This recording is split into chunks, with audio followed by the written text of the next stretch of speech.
Assalamualaikum anak soleh-soleha. Mudah-mudahan selalu dalam keadaan sehat dan selalu dalam lindungan Allah SWT. Oke, hari ini kita akan belajar materi Al-Quran tentang surat Al-Falaq dan surat Al-Ikhlas. Selamat menyimak ya.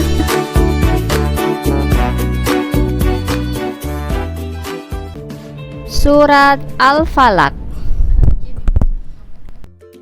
Surah Al-Falaq memiliki kesamaan dengan surah An-Nas. Kedua surah sama-sama berisi permohonan kepada Allah Subhanahu wa Ta'ala. Kedua surah, yaitu surah An-Nas dan Al-Falaq, dinamakan Mu'awizatain, artinya dua perlindungan. Yuk kita lebih jauh mengenal surah Al-Falaq. Al-Falaq adalah surah yang ke-113. Berarti surah Al-Falaq diturunkan sebelum surah An-Nas. Nama Al-Falaq diambil dari ayat pertama surah Al-Falaq. Surah Al-Falaq tergolong surah Makkiyah. Surah Al-Falaq terdiri dari 5 ayat. Al-Falaq artinya waktu subuh atau waktu fajar. Keadaan waktu subuh masih gelap. Kejahatan sering terjadi saat gelap. Binatang buas keluar pada malam hari. Sihir juga sering terjadi pada malam hari. Kita harus berlindung kepada Allah dari segala kejahatan. Salah satunya dengan membaca surah Al-Falaq. Dalam surat Al-Falaq, Allah memberi perintah agar kita selalu berlindung kepada Allah dari kejahatan orang yang iri dan dengki. Orang dengki tidak suka melihat kelebihan orang lain. Surat Al-Falaq dapat dibaca ketika meminta perlindungan dari godaan dan kejahatan setan dan juga manusia. Terima kasih, mudah-mudahan kalian semua paham ya tentang surat Al-Falaq. Setelah itu kita bahas tentang surat Al-Ikhlas. Surat Al-Ikhlas artinya memurnikan keesaan Allah. Diturunkan setelah surah An-Nas dan diturunkan di kota Mekah. Jadi termasuk golongan surat Makkiyah ya.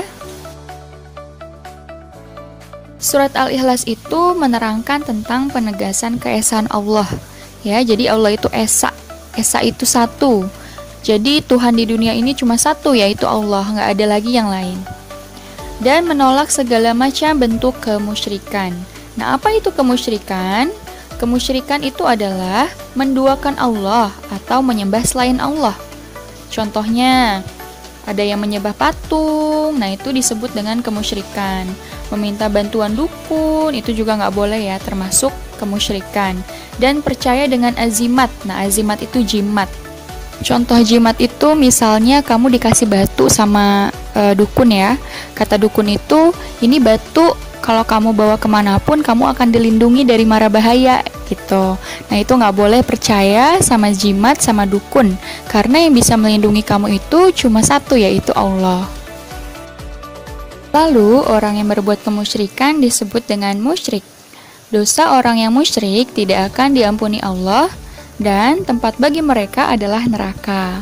Teman-teman mau masuk neraka atau surga? Insya Allah surga ya.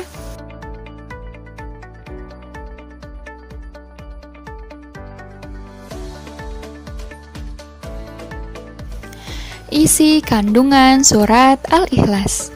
Pertama, surat Al-Ikhlas menegaskan bahwa hanya Allah lah yang berhak disembah. Kita tidak boleh menyembah selain Allah karena dosanya tidak akan diampuni. Kedua, hanya Allah lah tempat bergantung dan memohon pertolongan. Jadi kita tidak boleh meminta bantuan atau pertolongan kepada dukun atau jimat. Ketiga, Allah tidak beranak dan tidak pula diperanakan. Tidak ada satupun yang menyamai Allah. Jadi Allah itu nggak sama kayak manusia, nggak sama kayak hewan.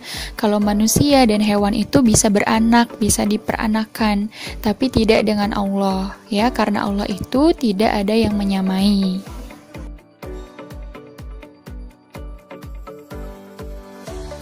Alhamdulillah, sudah selesai materi hari ini ya. Jangan lupa anak soleh-soleha pelajari latihan ulangan semester 1 di LKS Beriman halaman 16-17 untuk persiapan UAS MDTA nanti hari Senin ya. Semangat belajar dan mudah-mudahan mendapatkan hasil yang memuaskan. Terima kasih. Wassalamualaikum warahmatullahi wabarakatuh.